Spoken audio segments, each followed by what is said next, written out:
November 23, 1939. A cold, gray dawn over the English coast. Commander John Uvey walks across the frozen mudflats, stripped of every scrap of metal. No buttons, no watch, not even the steel eyelets in his boots.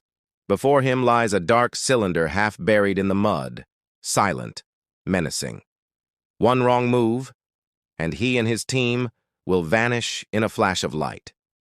What Uvey doesn't yet know is that this moment will spark one of the greatest scientific duels of World War II, a battle not fought with guns or ships, but with magnetism, mathematics, and sheer ingenuity. The Germans believed they had created an invisible weapon, one Britain could never understand. Within weeks, that illusion would be shattered, and the very secret meant to starve a nation would instead fuel its survival. If stories like this ignite your curiosity about the hidden science of war, the brilliant minds, desperate gambles, and split-second decisions that changed history, then don't forget to hit like, subscribe, and share this video. It helps bring forgotten moments like these back into the light, and trust me, you won't want to miss what happens next. The story begins deep within the laboratories of pre-war Germany, where engineers and naval officers believed they were crafting a weapon that would quietly strangle Britain's lifelines. They weren't building bombs, they were building confidence. In 1938, inside the polished halls of the Kriegsmarine's Research Division, magnetic theory turned into military ambition. Scientists discovered that a ship's steel hull distorted Earth's magnetic field, producing a signature as unique as a fingerprint. If that magnetic disturbance could trigger an explosive charge from below, a single mine could destroy even the largest battleship without ever being touched. It sounded like magic cloaked in science, a silent assassin beneath the sea. Traditional mines waited for contact, chained awkwardly to the seabed. These new weapons would lie hidden, sensing invisible shifts. They would know when a ship passed overhead and strike with mathematical precision and devastating force. German officers saw it as an elegant answer to a brutal problem: how to cripple Britain without challenging its navy head-on. Every calculation suggested success, and every test reinforced their growing belief in invincibility. By early 1939, prototypes were ready. The Luftwaffe would drop them by parachute into shipping lanes, while U-boats would secretly plant them along critical routes. Britain's merchant fleet, they believed, would soon choke. Captain Lieutenant Heinrich Löber, one of the first commanders entrusted with the weapon, wrote in his war diary that the British would starve before they even understand what strikes them. His words captured Germany's certainty. The first mines were loaded onto U-boats U-13, U-14, and U-17. Each submarine carried its precious cargo as if transporting the future of naval warfare. Every crewman knew they were delivering a secret revolution. In September 1939, days after Britain declared war, the mines slipped into the North Sea. Within weeks, ships vanished without warning, destroyed in calm waters where no danger was expected. Panic spread faster than the explosions. Harbor masters closed ports, convoys were rerouted, and merchant captains refused to sail. The sea itself felt cursed. The Royal Navy, proud of its sweeping technology, suddenly faced an enemy it couldn't even see. At HMS Vernon, Britain's mine warfare school, sleepless scientists tore apart captured fragments. They found nothing familiar. Theories flew like shrapnel, pressure triggers, chemical delays, electrical fuses, but none fit the pattern of silent, sudden death. German propaganda bragged quietly. "England's heart will stop beating," one article claimed. In Berlin, officers toasted the invisible victories, unaware that their triumph would be short-lived and their secret fatally discoverable. For the men who built the magnetic mine, success confirmed every myth of German superiority: discipline, precision, intellect. Yet in that arrogance lay the seed of their undoing, because they believed perfection made them untouchable. Each new sinking amplified the fear. Survivors described their ships breaking in half, lifted by a force from below like a giant's hand. Even seasoned sailors began whispering about ghosts in the deep. But the ghosts were real. Silent cylinders waiting patiently under the water, responding only to the invisible pulse of steel passing above. Each detonation was a signal that Britain was running out of time. The magnetic mine campaign marked the moment when war became a contest of brains as much as bravery. The battlefield was invisible, governed by physics and secrecy instead of artillery and steel. Germany believed the Allies could never keep pace. In boardrooms and bunkers, commanders imagined an island nation starved into surrender by forces it couldn't fight. They didn't yet understand how wrong they were, because even as Britain mourned its losses and scrambled for answers, one quiet discovery was about to shift the balance entirely. A single mine, fallen in the wrong place, would unravel the entire illusion. November 22, 1939. A Heinkel bomber streaked low over the Thames estuary, pursued by British anti-aircraft fire. Panicked, the pilot released his payload too early. One mine descended gently under parachute, settling harmlessly into the mud below. At dawn, soldiers stationed nearby spotted the strange object. A metallic cylinder half buried and eerily silent. They approached cautiously, noticing a parachute tangled beside it. Whatever it was, it didn't belong to any British design. Naval intelligence was alerted immediately. Within hours, Commander John Uvery of HMS Vernon, Britain's leading mine expert, was en route. He knew this might be the key to Britain's mysterious shipping losses. When Uvery arrived, the tide was receding. The mud flats stretched gray and glistening under the winter sun. The mine lay exposed, waiting. One wrong touch could erase everything: the team, the evidence, the last hope of understanding. Before approaching, Uvery and his men stripped away every trace of metal, buttons, watches, coins, even the steel eyelets from their boots. The air hung heavy with tension and disbelief. They were about to face death for knowledge. They carried only brass tools, non-magnetic and painstakingly crafted. Uvery's gloved hands trembled slightly, not from fear, but from the precision demanded. Every motion had to be deliberate, measured, and impossibly calm. Behind him, Lieutenant Commander Roger Lewis took notes from a safe distance, documenting every movement. If the mine exploded, someone had to know what killed them, and why. It was a grim kind of insurance. The cylindrical body was 8 feet long, its surface smooth and pale gray. It wasn't tethered by chains like traditional mines. Instead, it appeared designed to rest freely on the seabed, invisible and deadly. Carefully, Uvery removed the first access panel. Inside, he found a maze of wires and delicate components. His training told him he was staring at something entirely new. Not mechanical, but scientific in its elegance. A faint ticking echoed from within. His pulse spiked. He paused, then exhaled slowly. "We continue," he muttered, voice steady. Around him, the mud sucked at their boots, as if trying to drag them under. Each turn of the wrench revealed another clue: a magnetometer coil, copper wiring, tiny glass ampules.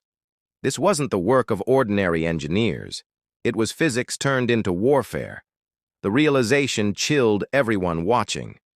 After nearly an hour of painstaking effort, Uvery located the firing mechanism, a magnetic trigger built around a finely balanced needle. It moved when it sensed magnetic change, completing a deadly electrical circuit. He froze, studying it. The mine was alive in its own way, listening to the Earth's invisible hum. A ship's steel hull would distort that field, and in that moment, the mine would strike. When the trigger assembly finally came free, the team barely breathed. Uvery held it up, mud dripping from his gloves. The silence that followed felt enormous, like the world itself was waiting to exhale.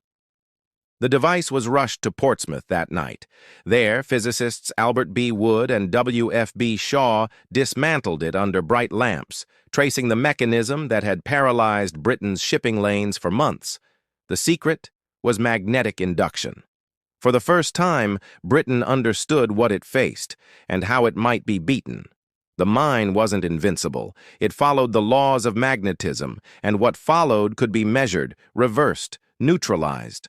Knowledge had cracked fear. When Winston Churchill received the report, he called it the most important scientific discovery of the war. The following month, King George personally decorated Uvery with the Distinguished Service Order for his courage. But medals mattered less than momentum. The moment that mine was diffused, the tide of the invisible war began to turn.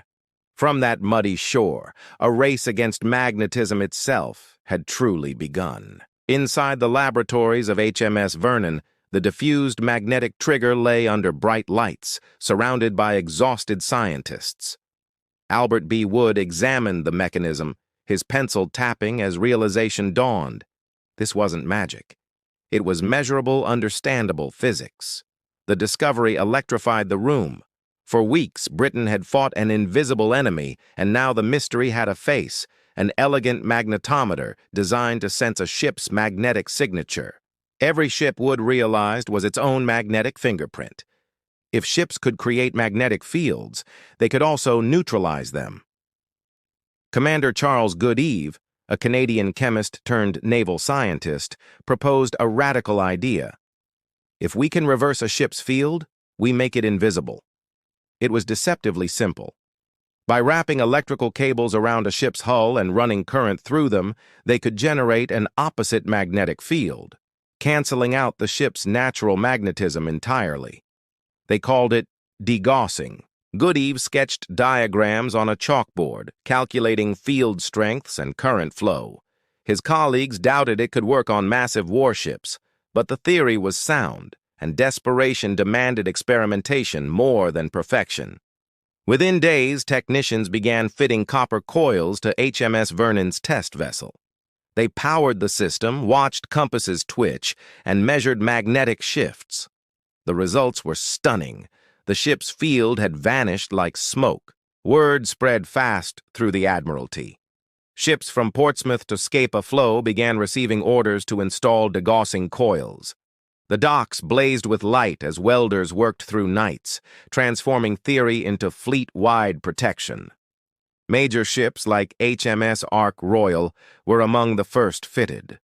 Her hull gleamed with copper loops, an invisible armor against unseen threats. For the first time in months, commanders felt hope returning. But not every vessel could handle permanent coils. Smaller ships lacked the electrical power, and merchant vessels couldn't afford the downtime. Goodeve needed something faster, cheaper, something every ship could use immediately. That's when he invented wiping. A single cable, charged with current, was dragged along the hull's exterior. The magnetic field reversed temporarily, granting months of protection. It was crude, but breathtakingly effective. Teams fanned out across every major port, ships lined up like patients awaiting vaccination. Sparks danced on wet decks as engineers wiped each vessel, turning them magnetically invisible before sending them back to war. In the chaos before Dunkirk, degaussing crews worked day and night. Over 400 ships were treated in 4 days. What had begun as desperation became a symphony of coordination, science, and sweat. Soon, aircraft joined the fight. Engineers mounted giant aluminum rings beneath Wellington bombers, energizing them mid-flight.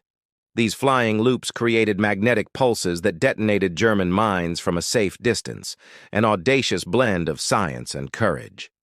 On January 8, 1940, the first magnetic mine was destroyed by air. The explosion beneath the bomber confirmed it. The enemy's invisible weapon could be defeated from the skies. The impossible had become routine. Reports flooded in. Mines neutralized, harbors reopened, convoys restored. The British public never knew the details, but shipping losses plummeted. Somewhere beneath that relief was quiet astonishment. Science had saved the sea. Inside the German Naval Command, confusion turned to alarm. How could Britain have adapted so fast?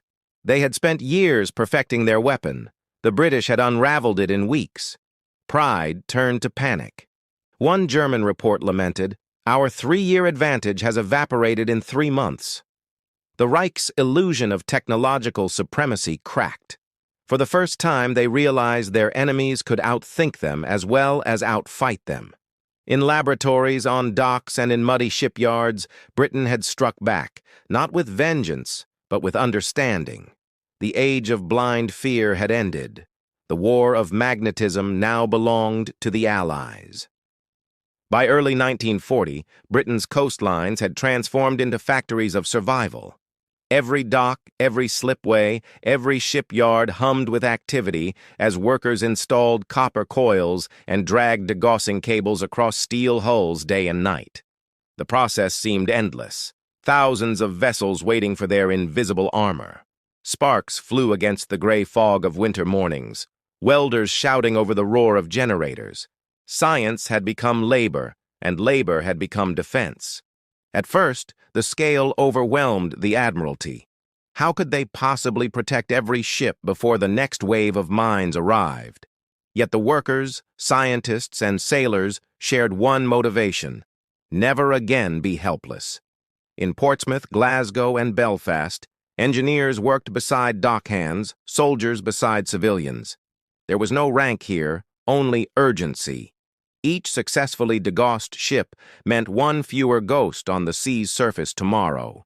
The results were immediate. Convoys that once hesitated now sailed confidently. Captains reported passing through mined waters unscathed, their ships untouched. Word spread like quiet wildfire. The magnetic curse had been broken. Factories shifted to meet the demand for copper wiring and transformers. Electrical companies retooled overnight, producing miles of cables that wound their way to the docks, glowing under floodlights like veins of a living organism. For many, this victory was not glamorous. It smelled of oil, mud, and sweat. But it was here, in these gritty ports, that the empire's arteries began pumping again. Science had given them the tools, determination did the rest. The Royal Navy didn't stop at protection.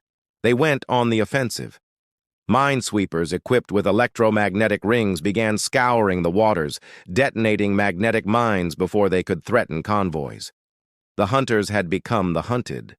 In January 1940, a British Wellington bomber with a giant aluminum ring flew low over the sea. The magnetic pulse it emitted set off a German mine below, a controlled explosion confirming complete mastery over the unseen enemy. That single demonstration echoed across command centers. Admirals smiled for the first time in months. The once feared German mines had become predictable, almost pitiful. Every new sweep revealed how fragile the invincible weapon truly was. Degaussing stations multiplied, stretching from Liverpool to Falmouth. Ships queued for treatment as if receiving vaccinations against an invisible plague. The Navy called it routine maintenance. Sailors called it magic that works. Civilian shipyards joined in, retrofitting merchant ships, fishing trawlers, even ferries. The sheer industrial cooperation astonished foreign observers. For Britain, innovation was no longer isolated. It was a collective act of survival and pride. Each successful voyage became proof of resilience. Newspapers printed quiet victories, never mentioning magnetism, but celebrating restored trade routes. Beneath the headlines, a silent network of scientists and engineers smiled in satisfaction. By spring, the numbers told their own story. Over 1,000 ships had been degaussed or wiped, and losses to magnetic mines dropped dramatically. What had once seemed like certain defeat now felt like inevitable triumph. The Germans, realizing their mines no longer terrified the seas, tried adapting, tweaking triggers, adding delays, redesigning mechanisms. But every adjustment met a countermeasure faster than they could deploy it. The chess match had flipped. Inside German Naval Command, frustration grew. Reports described British ships photographed with visible degaussing coils wrapped along their hulls, proof the technology worked and had even spread to American and Canadian fleets. In Parliament, Churchill declared confidently, "The magnetic mine is mastered." His words carried more than reassurance. They signaled that ingenuity, not intimidation, would rule the seas from that moment forward. The Allies had done more than counter a weapon. They had transformed the very nature of naval warfare. Cooperation, adaptability, and science had turned the tide, proving that courage could exist quietly in laboratories and shipyards. In Berlin, disbelief turned to silence. Reports from the Kriegsmarine arrived like unwanted ghosts. British ships sailing unharmed through mined waters, German devices failing to detonate. The secret weapon that promised victory had become a quiet embarrassment. Admiral Karl Dönitz, usually composed, scribbled furiously in his war diary. "Our advantage has evaporated in months," he wrote. "The British adapt with impossible speed. Every calculation we made has proven worthless." His tone carried both shock and resignation. For years, Germany had cultivated an image of technological dominance. From rockets to submarines, precision engineering was their pride.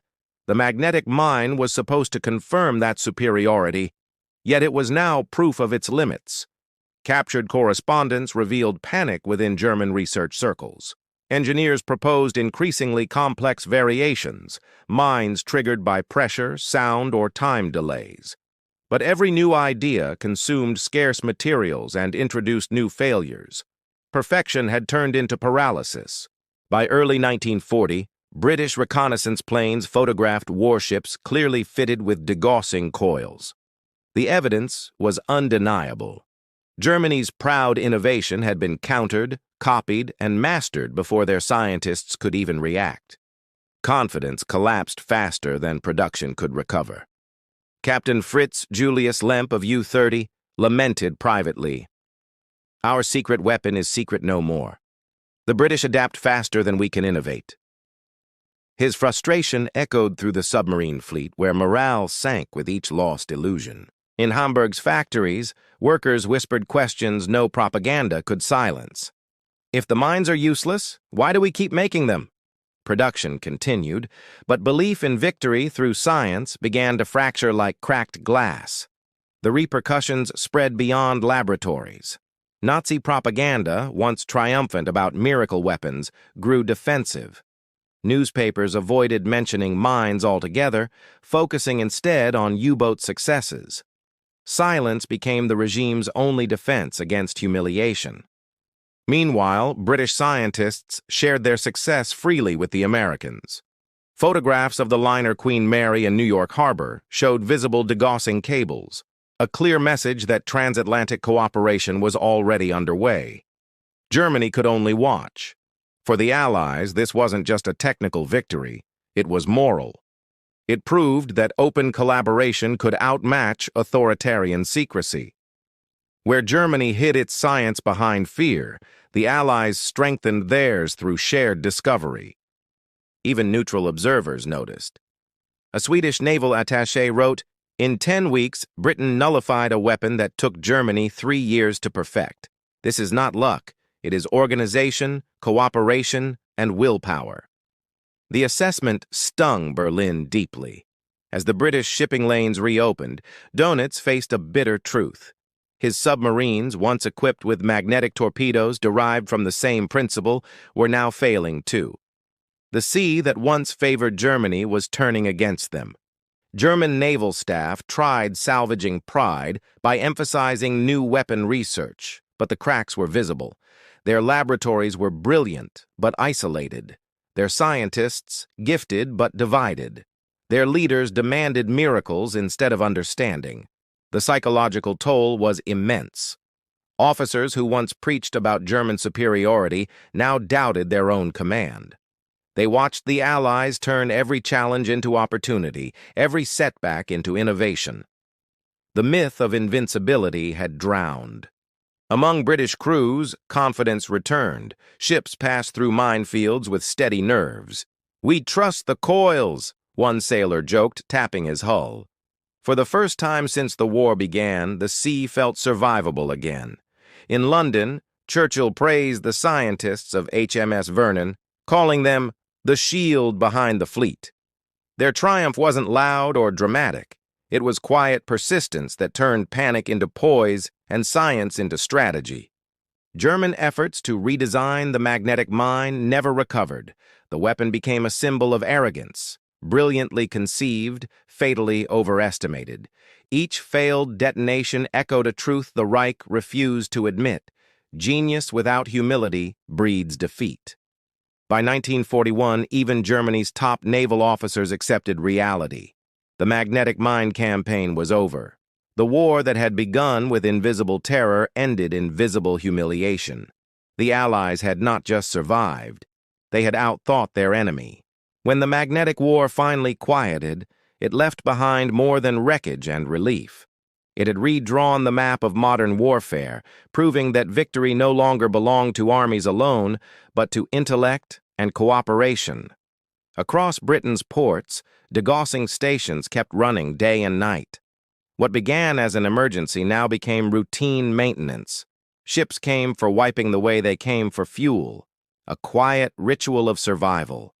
Scientists who once worked in panic now moved with calm efficiency. They knew the system worked. Their laboratories smelled of oil and ozone, not fear. The crisis had transformed into a process, a triumph of organization. The magnetic mine's defeat became a model studied across Allied command. It showed that open collaboration outperformed isolated genius, that information shared freely could outpace secrecy, and that fear could be dismantled through understanding. In Germany, post-war reflections were brutally honest. Admiral Dönitz admitted in his memoirs that their faith in technological miracles had blinded them. "We sought a decisive weapon," he wrote, "and forgot that the enemy could think." German scientists echoed that sentiment. One researcher confessed, "We worked in silence while our enemies worked in teams. They cooperated, we competed." The difference, once philosophical, had now proven strategically fatal. For the Allies, cooperation became a permanent philosophy. British, American, and Canadian scientists who once met under wartime secrecy continued their partnerships afterward, laying the foundation for post-war research networks that would define modern science. Degaussing itself found peaceful applications. Techniques developed to neutralize magnetism were adapted for precision instruments, shipbuilding, and even medical imaging decades later. The war's desperate innovations had quietly reshaped civilian technology. The story of Commander John Uvery and his team became legend. Schoolchildren visiting HMS Belfast learned how one man's calm defiance in a mudflat helped unravel one of history's most dangerous secrets. That preserved German magnetic mine, still displayed aboard Belfast, tells two stories at once: the peril of arrogance and the power of understanding. Its silence now serves as a lesson louder than its explosion ever was. Visitors often ask why such a simple-looking weapon caused such terror.